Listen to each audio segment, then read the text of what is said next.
Nagbabalik po muli ang inyong lingkod at nagbabalita ng mga balitang dapat nating malaman dito sa ating bansa. Ito ang Balitang Pambansa. Atin ngang matutunghayan sa channel na ito kung ano ang nangyayari sa loob ng ating gobyerno at syempre tumutulong na rin sa ating mga mamamayan na malaman ang katotohanan dahil mayroon tayong karapatan na malaman ang tunay na nangyayari sa ating bansa. Ngunit bago natin panoorin ang balita, huwag niyo pong kakalimutan na mag-subscribe sa ating channel at pindutin ang notification bell para lagi kang maging updated sa ating mga bagong videos na ina-upload araw-araw. At sa ating mga solid viewers naman dyan ay maraming salamat naman po sa walang sawang pagsuporta.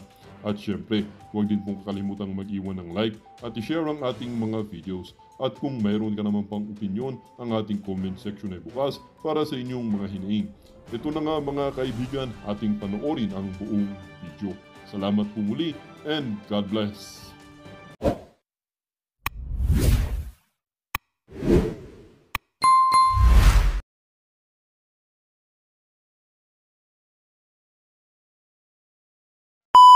Itong picture ni Abalos.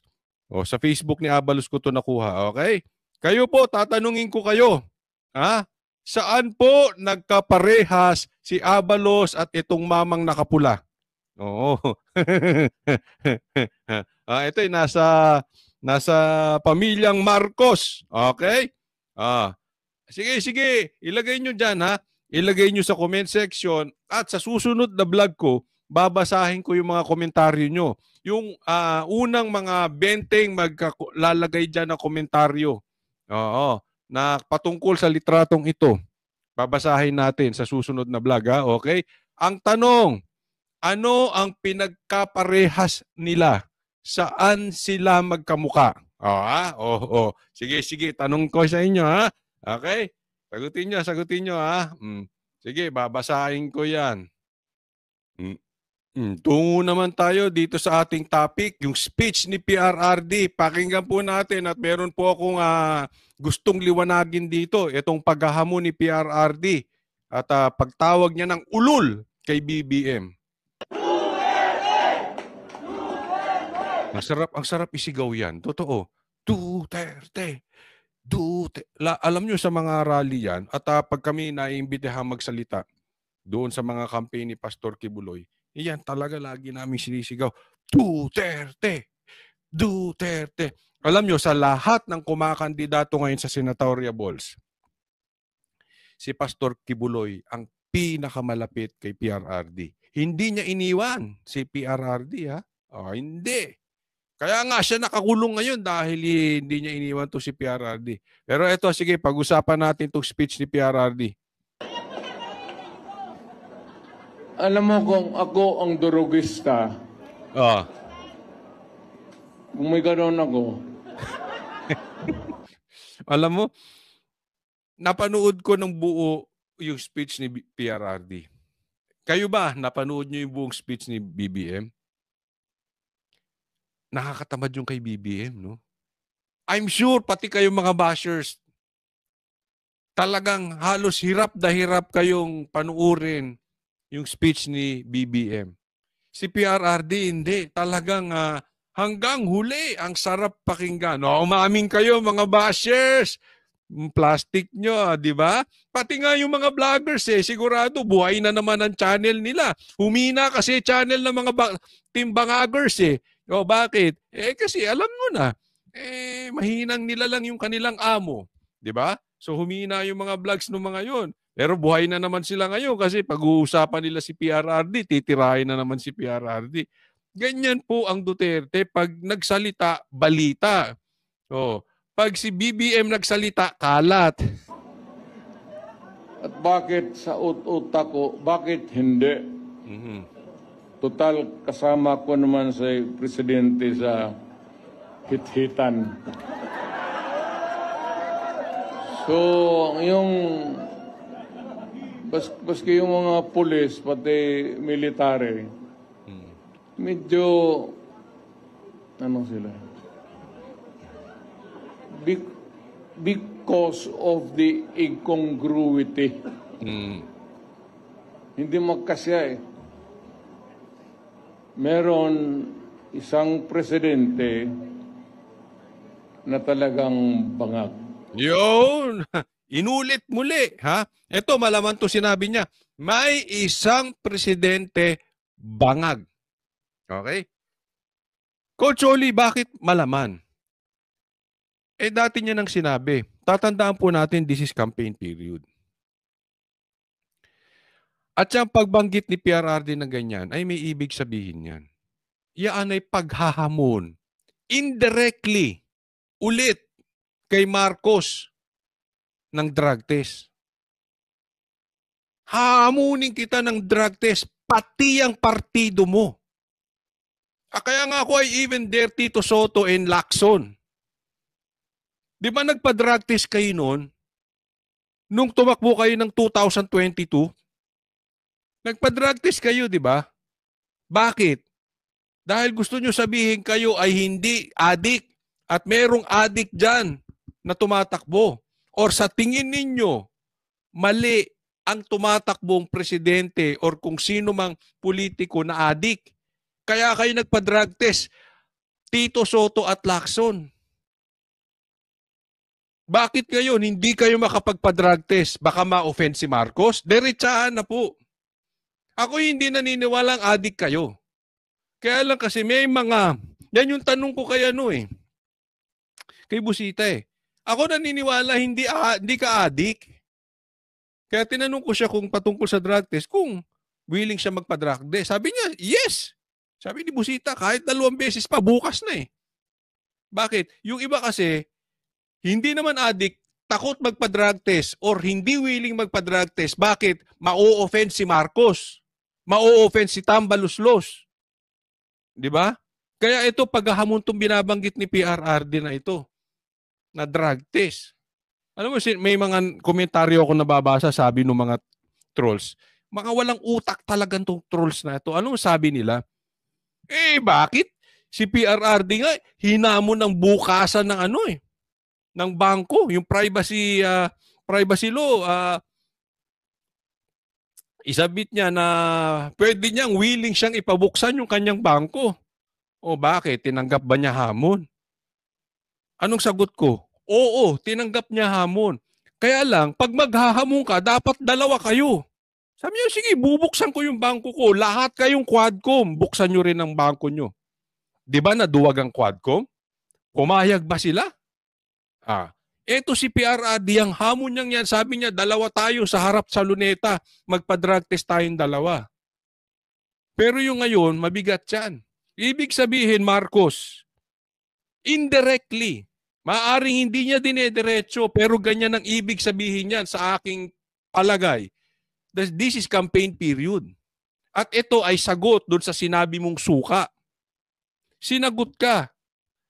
Pero in fairness, ayaw niya ma-offend yung mga senador. Pero sinasabi niya, Marcos, 2 tayo magpa-drug test. Isama mo yung mga senatoriables mo. Tito Soto, Pacquiao, Lacson, Lito Lapid, Abalos, Aimee. Nanlalaki mata ko sa inyo. Kayo ba adik? Simpleng tanong. Ang tagal na kayong dinidir ni PRRD Marcos. Bakit ba duwag ka sa drug test? Kung hindi ka adik. Ngayon, kung adik ka, bumaba ka dyan sa pwesto mo. Hindi ka karapat-dapat dyan. Pero kung hindi ka adik, patunayan mo. Ang tagal na nitong issue na to. Hindi kami talaga papayag. Ako mismo sasabihin ko sa inyo, pag may adik dito sa PDP, bibirahin ko at hindi sasabihin ko wag niyong iboto. Hindi maganda ang may adik na opisyal. Anong nangyayari ngayon? Kaya ang gulo sa kalsada. Bakit namamayagpag na naman ng drug lords? Gusto nyo ba yan? Marcos, harap-harapan, tinatawag ka na ng bangago. Wala kang magawa. Wala kang reaksyon. Anong reaksyon mo? Pinabili ng suka? Itong pinabili ng suka, kahit sabihan mo kami mga vloggers na pinabili ng suka, kami hindi takot sa drug test. At kami, suka ang binibili. Kayo, pulburon. Patunayan nyo hindi kayo adik. Pero hanggat hindi nyo pinapatunayan yan, kung kami tinatawag ninyo parang pinabili ng suka, tatawagin namin kayong team bangagers. Oh. Type mo, derechahan. Dahil wala kayong para magpa-drug test. At yung mga alipores mong kandidato, hindi ka naman sabihan. Bakit kayo team alyansa? Yung partido mo, ayaw nyo magpa-drug test? Oo, gina.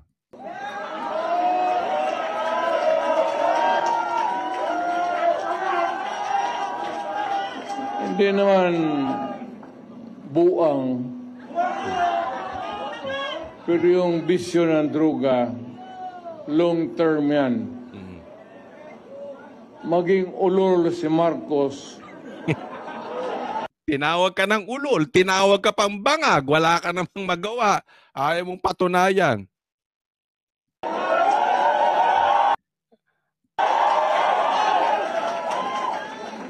Kung maybe constant use of heroin, abot pa siguro siya ng 80. Pero pagdating sa panahon na yan, hindi na siya gumagalaw. Either nakatindig lang yan sa kwarto niya o natutulog. Para sinabi niya, pagdating mo ng 80, inutil ka na, Marcos. Ha? Paralisado ka na o wala ka na sa katinuan. Bakit droga? Tinatawag ka ng bangag, tinatawag ka ng adik, ano? Ha? Tama to si PRRD. Long term po yan. At ang isang kasalanan, ako naniniwala ko long term yan. At hindi lang sa buhay mo. Nag-overspill yan. Nag-spill over pala sa mga anak. Bibigyan ko kayo halimbawa. Of course, there is always an exception to the rule. Hindi parate. Ang sinasabi ko lang, kadalasan ganito. Tingnan ninyo. Pag ang tatay adik, ang anak adik, tuloy-tuloy yan through the generation until such time merong kumat. Sabi nung apo, ayaw ko na. Nakita ko na ang pagkakamali at problema ng pag-aadik. Babalik ako sa Diyos. Doon pa lang mai-stop. Pero sumpa yan. Pansinin nyo, ang magnanakaw ang tatay, ang anak magnanakaw din. Long term lahat. Ang kasalanan po, long term. Umaapaw sa pamilya. Hindi lagi. Pero mas madalas, ganyan po ang nangyayari. You observe it. Kaya hindi po maganda yung drugs. Ang masama nito, di bali sana kung sa pamilya mo. Ang epekto ng drugs, nang re-rape yan. Meron ako narinig na kwento. Even yung kapatid, ni-rape ng tropa. Yung anak, nire-rape ng adik. Ganyan po katindi yan. Tapos Marcos, tahimik ka. Tapos kayo mga senator, ikaw, Pacquiao, asan ang yagballs mo? Tinawag mo magnanakaw si Marcos, ngayon andyan ka. Bakit hindi mo singilin yung mga ninakaw ni Marcos? Ngayon sip-sip ka dyan. Ano ba talaga to? Kaya mga ganitong politiko, hindi nyo na dapat pinagkakatiwalaan yan. Alam mo, ngayon lang ako magsasalita ng vote straight sa isang partido. Ay, di. Pag tinignan mo talaga naman ang quality nitong mga partido, andyan ako kanina. Iba yung quality nito, ha? Aral tong mga ito. May utak. Alam mo, sinasabi nila sa comment section, i-address lang natin ito mabuti, ha? Kasi itong mga trolls, wala talagang utak. Eto mga vlogger siguro, mga trolls ni Marcos at saka ni Tamba, walang utak eh. Parang ang sinasabi nila, ay, triggered sila. Sinabi lang ng pinabili ng suka o parang nagtitinda ng suka. Naggagalaitin na. Pero kung kayo magsalita, ang lakas nyo magsalita kay BBM, hindi naman napipikon. Tanga! Hindi po mura yun. Alam mo bakit? Hindi triggered. Bigyan ko kayo ng halimbawa. I-compare ninyo. Compare nyong mabuti yung speech ni Marcos at yung speech ni Duterte. Sino mas stress? Sino mas mukhang triggered? Sino mas mukhang matanda? Sino mas mukhang pikon? Si Duterte naglalaro lang eh. Triggered? Tanungin ko kayo mga bashers na manunood kay Coach Oli. Sino doon sa mga nag-speech sa proclamation? Sino mukhang triggered? Sige? Kayo din, lagay nyo sino mukhang triggered. Kami pa napipikon, hindi. Sasagot kami. Ang sabi nga lang namin, Marcos, ginusto mo yan. Pero walang iyakan. Walang patawag sa tuwadcom. O dyan sa tricom, dyan sa threesome, kung ano man ang tawag nila dyan. Walang pikunan, walang iyakan. Kasi Marcos, yung binanggit mong ganyan, pumunta ka sa teritoryo ng vloggers, iyakin ka pa man din. Hindi mo kayang lumaban eh. Ngayon nga, bumawi ka na eh. Mamaya papakita ko sa iyo yung bawi ng grupo mo. Ngayon pa lang daduwag na kayo eh. Papakita ko yan.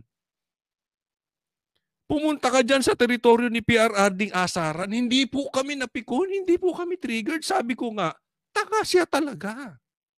Kung ako talaga political strategist ni Marcos o advisor, hindi ko pagsasalitain si Marcos dahil puro mali. Dapat, kung mautak ka, dadalin mo yung isang laban doon sa teritoryo alam mong malakas ka. Saan? Sa droga. Saan malakas si Marcos? Hindi ko alam kung saan siya malakas. Wala akong maisip. Pero dadaanan sa insulto, asaran, hindi ka mananalo sa Duterte. Iiyak ka. Promise, iiyak ka. Sino mukhang triggered? Si BP Sara nga pa TikTok pa. Parang nasa Japan pa nga ngayon. Namamasyal.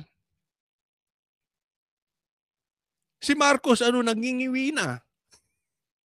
Napapraning. Sino mukhang triggered? Sige nga, pakikalat nyo sa mga bashers. Sino mukhang triggered? Sino mukhang pikon kami o sila? Hello? Yung amo nyo, iyakin. Next po tayo. Pambira itong mga ito. Tingnan natin. Alam mo, sana lang kung mamimikod sila Marcos, laban talaga sila ng asaran. Kung gusto mo ng asaran, asaran. Pero, huwag ka nagpapatawag ha. Mamaya, demanda kayo dyan. Gagayain mo si Barbers. Papatawag yung vloggers. Gagayain mo si Torre. Kapulis-pulis, nagdidemanda. Ay, nako. Ang bira, Napuno ng mga maanghang na birada ang proclamation rally ng PDP laban sa San Juan. Si dating Pangulong Duterte bumanat na puro pangako lamang daw si Pangulong Bongbong Marcos at gumagamit umano ng droga. Nasa frontline ng balitang yan, Ria Fernandez. Meron isang presidente na talagang banga.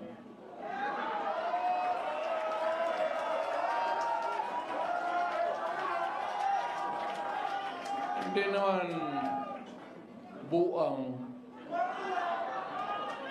pero yung bisyo ng droga, long term yan.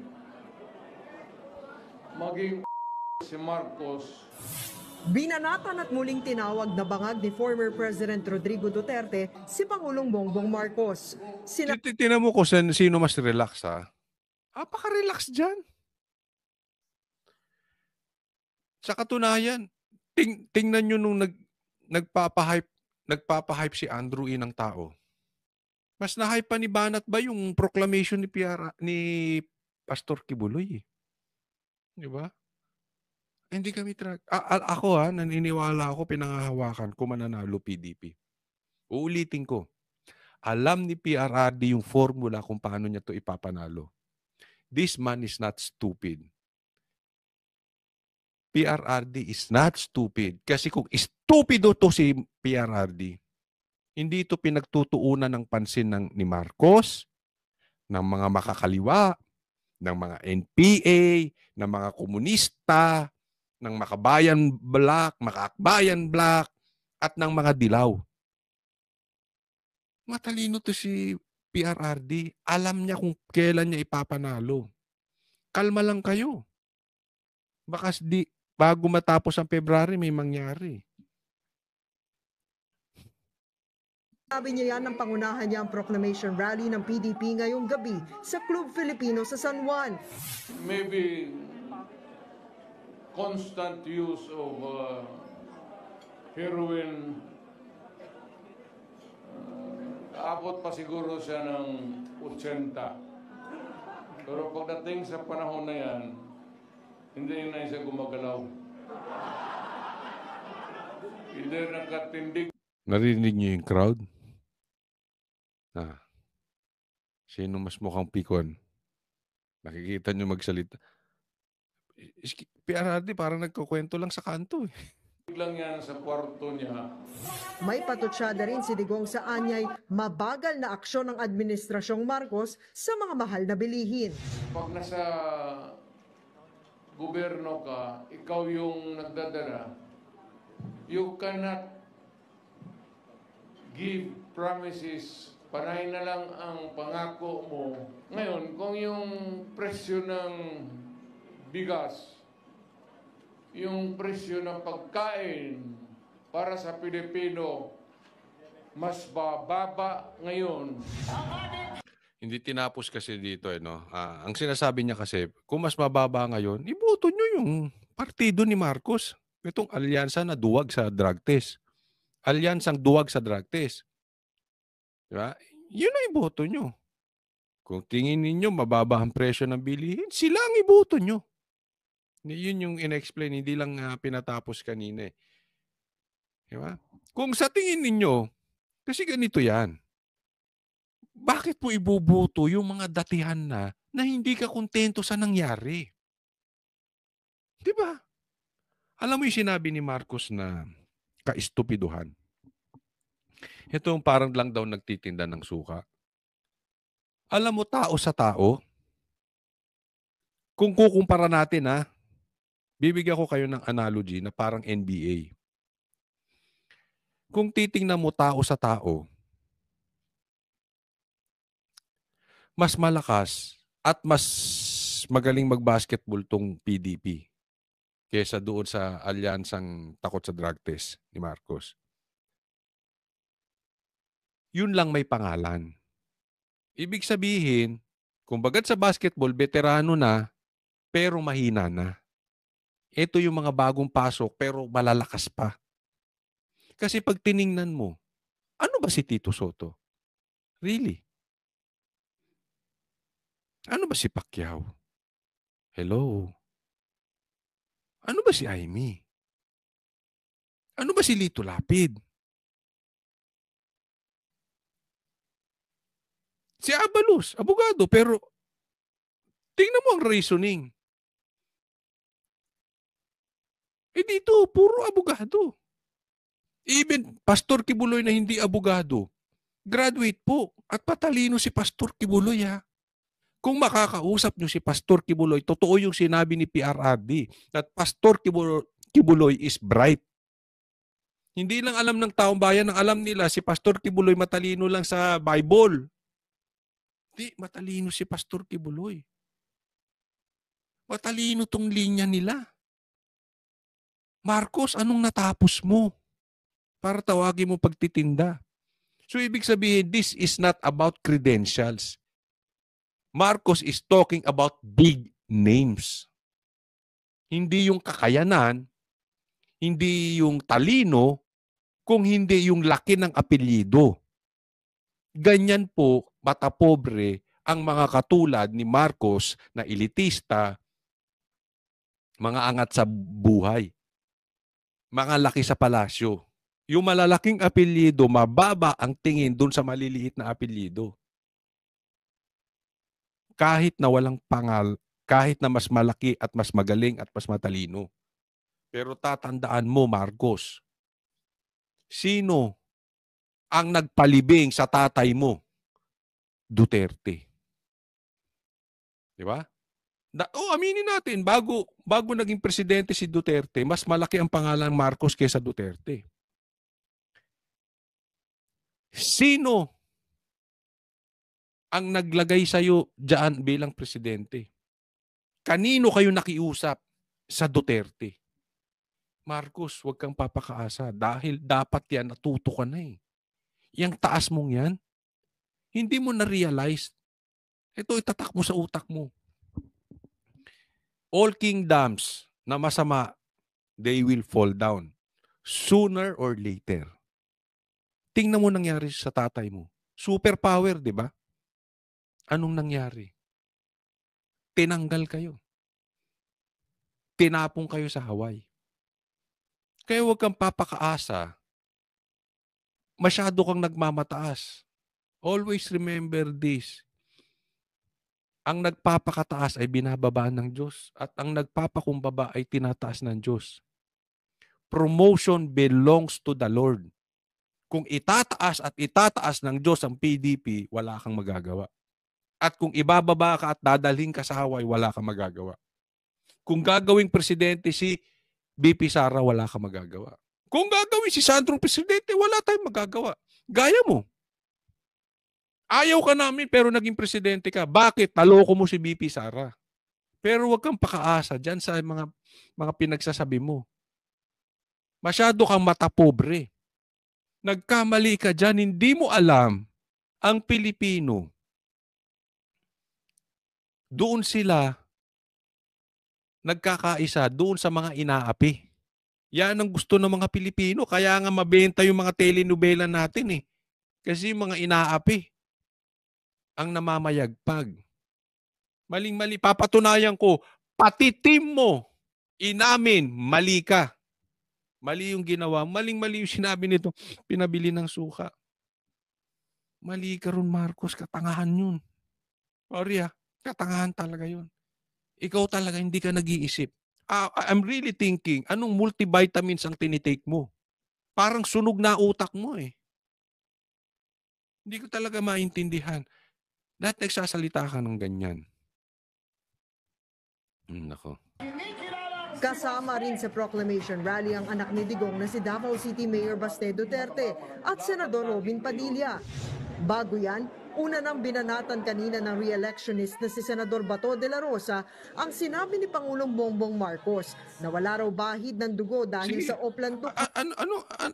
Anong panlaban ng mga yan? Diba? Predecessors. Marcos. Ang bintang nga dyan, iba dyan mga magnanakaw katulad mo. Ay, yun ang banat kanina. Hindi ko nilalahat. Pero huwag tayong maglokohan, Marcos. Don't tell us you don't know. Ang mga inendorso niyang senatorial candidate. Kung kinakailangan na madumihan ng dugo ng masamang tao ang aking kamay, para maprotektahan ang buhay ng mga matitino, gagawin ko po yun.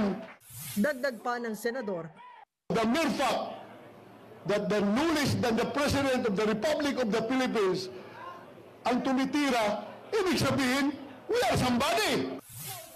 Ipinagmalaki rin ni De La Rosa ang mga kandidato ng PDP, sabay buwelta sa sinabi ni PBBM. Puro abogado. Hello, Marcos! Na parang pinag-deliver lang daw ng suka ang ibang kandidato. Napakasakit po pakinggan na kami daw, yung aming team sa PDP, ay parang nagbibinta lang daw ng suka. Anong tingin nyo kaya ito ni Himlo? Abogado yan! Maaanghang din ang binitawang salita ni na Attorney Vic Rodriguez at Sagip Party List Representative Rodante Marcoleta. Ang suka ang kalaban ng tanso. Dagdagan ko, Attorney Mick. Sa ulam. Di ba? Oh. Kung ayaw mong mabulok o ayaw mong mapanis agad ang ulam, di ba, nilalagyan ng suka. Parang asin yan eh. Di ba? Dinidelay mo yung pagkabulok. Dahil, ang ibig sabihin niyan ni Marcos, etong PDP, idinidelay yung pagkabulok ng Pilipinas dahil binubulok nila Marcos. Nabubulok tayo eh. Naagnas tayo ng maaga. Nasisira tayo ng maaga. Napapanis tayo ng maaga dahil sa mga adik sa mga politiko natin. Oh. Dahil sa mga yan na mga magnanakaw. Ito para nagbimistulang asin at suka. Para hindi mapanis at mabulok yung pagkain. Yan po PDP. Pero may binanggit si Attorney Vic Rodriguez. At mininsahe ko nga siya. Sabi ko, ang ganda ng speech mo. At sabi ko, bro, dati tinatanong ko sa kanya yan eh. Umuo naman siya, pero hindi ganyan ka-straight ang sagot niya. But this time, it was straight. Sabi niya, ipapanukala niya na magkakaroon ng drug test sa Pilipinas. Kandidato pa lang at politiko na, panalo na, nakaposisyon na. Sabi ko, yan. Kasi mayroong problema dyan sa drug test na yan kasi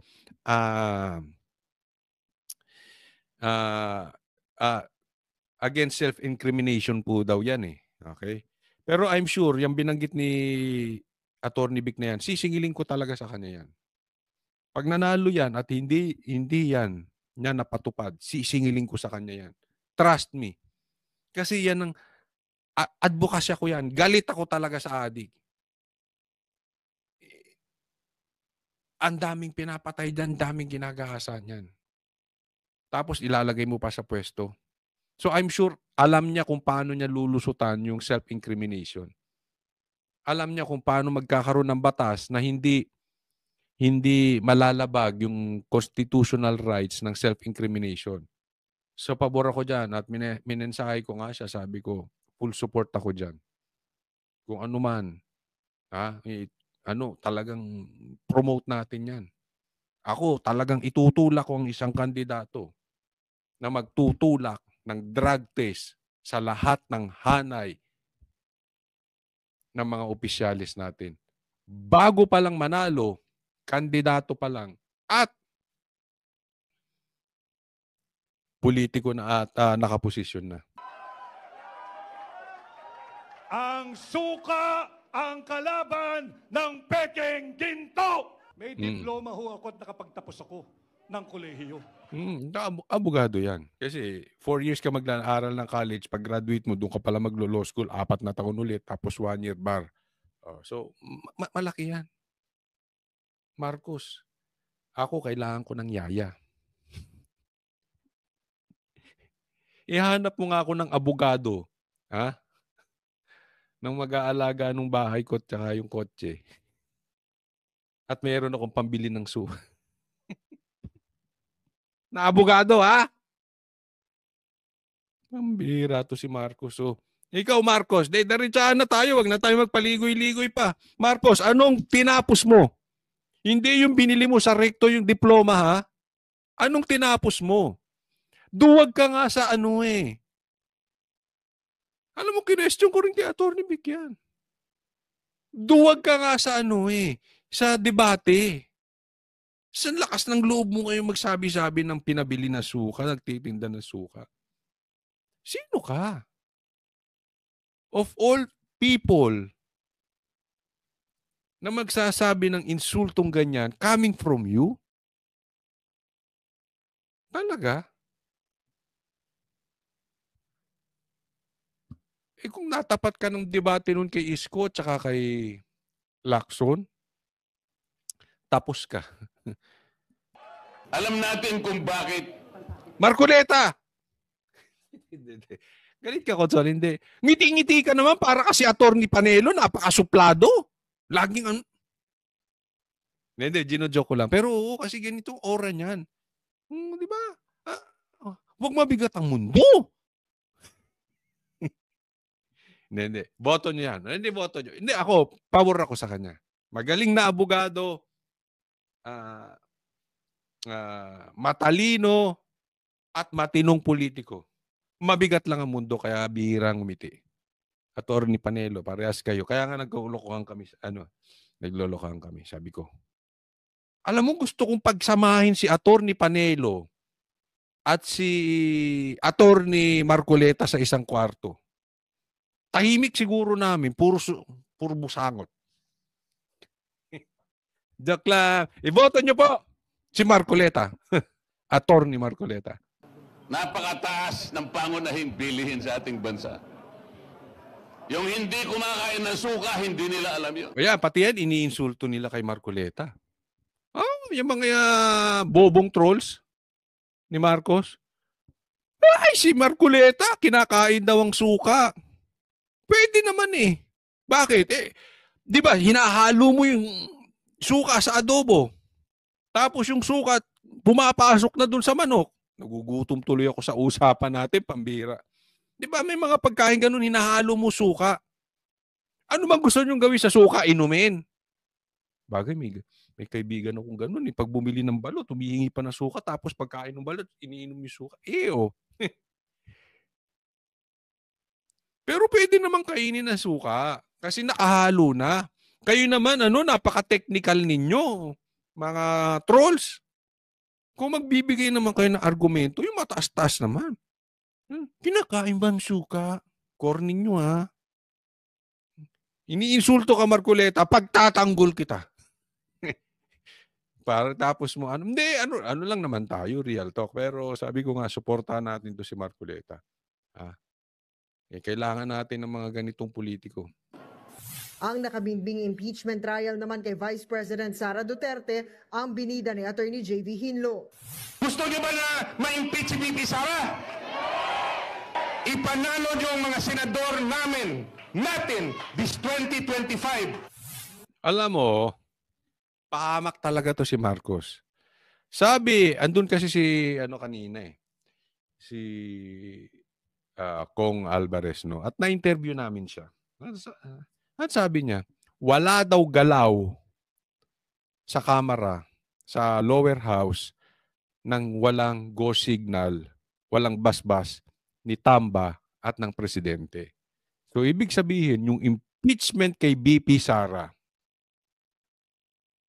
galaw ni Marcos. Huwag na tayong maglokohan, Marcos. Huwag mong binubudo ng taong bayan. Galaw mo yan. Gusto mo yung impeachment na yan. Kunwari ayaw mo. Pero hindi mo alam, yung galaw mong yan, ang magpapanalo sa buong hanay ng PDP. Wala ka na itutulong. Wala. Kasi gusto ng tao ngayon, iboto ang buong PDP nang sa hindi ma-impeach si BP Sara. Gusto ba namin na ang yung iuupo mo na si Tamba? Sino may gusto sa Pilipinas? Loko-loko yun. Gustong iupo si Tamba na Prime Minister o Presidente pa after you. Ayaw namin yun. Maraming ayaw yan. Kaya sabi ko, loko-loko, bangag lang siguro may gusto nun. Gusto ng taong bayan si BP Sara. We have to protect her. Remember this, ang mandato niya 32 million. Si Marcos 31 million lang. At hindi pa aabot ng 31 million si Marcos if not because of Sara. If not because of Inday, BP Inday. Alam mo naman, kahit bashers ko alam yan eh. Di ba?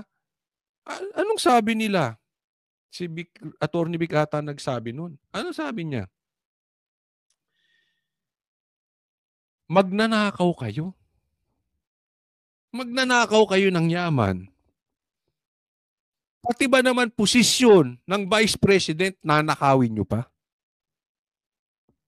Ganon kayo katindi. Napakasakim nyo lahat. Gusto nyong nakawin. Mga magna kayo. Mali siya ng diskarte dyan eh. Maling-mali. Siya magiging cause. Bibigay ko pa sa inyo isang side ng pagkapanalo ng buong PDP. Nagbabalit. Ito next, papakita ko sa inyo, ha? Ito, pakinggan nyo yung sasabihin ni Erwin Tulfo. Okay? And read between the lines. Si Pangulo ay, bagamat siya po ay ika nga Pangulo natin, pero hindi po siya ang kandidato. So, meron po siyang idea, may opinion. Nag-usap-usap na po itong alliance. Yan. Sinabi niya, ha? Si Pangulo po, siya po ang ating Pangulo, pero hindi siya ang kandidato. May kanya-kanya po kaming idea. Anong ibig sabihin ni Erwin Tulfo? Read between the lines. Mali yung sinabi ni Marcos. Yung about suka na yan, mali. Maling-mali. Hindi lang niya madiretso, syempre, yung unang ulo nila eh. Yun ang leader ng partido nila. Kaya Marcos, ikaw ang magiging dahilan ng pagkatalo nitong alyansa mo. Kung ako sa iyo, Marcos, gusto mo makatulong sa team mo? Hindi. Ito, I'll be honest with you. Kung ako ang political advisor mo, alam mo kung ano ina-advise ko sa iyo, sasabihin mo? Alam mo kung ano, Marcos? Wala. Huwag kang magsalita. Kasi habang nagsasalita ka, hindi ka nakakatulong sa team mo. Lalo mo silang pinapahamak. Diyan ka na eh. Ano ba talaga? Bakit ka ba binoto ng tao? It's simply because you are Marcos. So stay that way. Just be a surname. Yun lang ang silbi mo sa Pilipinas. A surname. Marcos. Kaya naman nandiyan yan sa paligid mo because of just your surname. Not because of your speech, your intelligence, all the more your influence. Wala ka nun. You're just a surname. Apelido ka lang, Marcos. Yan lang kailangan nila sa'yo. Just shut up. No. Ngayon, kung ako naman ay political advisor ng PDP at nakakalapit ako kay Marcos, sabihin ko, magsalita. Magsalita. Ikaw, presidente, magsalita ka. Kasi alam ko, lahat ng sinasabi mo, palpak.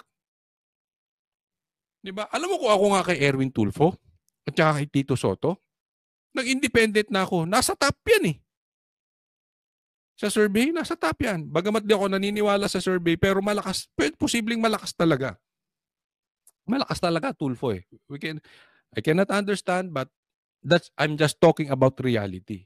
They can be independent. Lalo silang napapasama diyan sa partido nila. Tapos, ganyan pa magsalita yung ulo nila. Kung ako si Erwin, nasa top ako. I don't need you. Mag-i-independent ako. Tingnan mo ang ginawa ni Rafi at saka ni Ben. Hindi niya kailangan si Marcos eh. Kung ako si Tito Soto, hindi ako paparada sa partido na yan. Ipasasama lang ako niyan eh. Yung imahe niyang bangag, dami pa ako. O, di ba, nagpa-drug test ka dati, Tito Soto? Talagang sisingilin ka namin ngayon ng drug test kung hindi ka makapag-drug test. Di ba yun ang sinasabi ko eh? Di ba? Pero kung independent to, kaya nila. So, sa makatwid, ang point dito, Marcos, wala ka na itutulong. You just shut up. Yung impeachment mong idea kay BP Sara, ipapanalo mo pa. Pati yung mga walang masyadong pangalan sa PDP. Ipapanalo mo. Bakit? Gusto nila manalo lahat. Na we will stay away from negative campaigning. Sabi niya, we will stay away from negative campaigning. Why? They will not win with the Dutertes pagdating sa mga asarang ganyan. Diba? Ang gagawin na lang po namin, siguro lahat naman ho kami ng mga kasama ko rito, we will just base it on our performance. Hindi po namin babanatan yung kabila. Alam mo, may punto si Erwin. Bakit? Based on performance. Kasi tandaan nyo, malakas mag-research ang Team Duterte. Yung tinatawag yung Team Suka, malakas mag-research. Don't forget, alam nila ang ginawa mo sa Amerika, Erwin Tulfo. Alam ni Erwin Tulfo yan eh. Alam niya yun. Kaya nga siya nasira eh. So hindi sila lalaban doon sa negative campaigning. Yung kanila na lang. But that gano'n ang ginawa ni Marcos eh. Wala talaga. Talaga to si Marcos, parang sunog ang utak. Kundi ilalatag lang ho namin yung mga nagawa. Kumpiyansa po ako na itong mga kasama ko ho ngayon dito may ginawa. Either sa local government, sa Kongreso, sa Senado, may mga alam naman ho ninyo yun. You being the media, na I'm sure na Dario din po lahat ng mga ito. 3 senador po, 4 po. Manny Pacquiao in the Senate before, Senator Ping, Senator Soto, Senator Tolentino, and then sa local government, si DILG, and then si Mayor Abibinay. Sa Congress po ako and si Congressman Villar. May mga ginawa po. So it will be more on performance-based. That's yun po ang napag-usapan po namin. Hindi po namin aatakihin yung kabila. Sabi nga natin, we don't like that negative publicity. Hindi mo, ha? O, anong speech ni BBM? Atake sa kabila. Ito sinasabi ni Erwin Tulfo na sinasabi niya, Marcos, mali ka. At nag-usap sila. Look at this, Marcos. You have no influence over your people. Diyan ka talaga bagsak. Mahina influence mo. Ulitin ko, you're just a name. Kung hindi Marcos ang apelyido mo, baka homeless ka. Naglalakad dyan sa kalsada, nagra-rugby.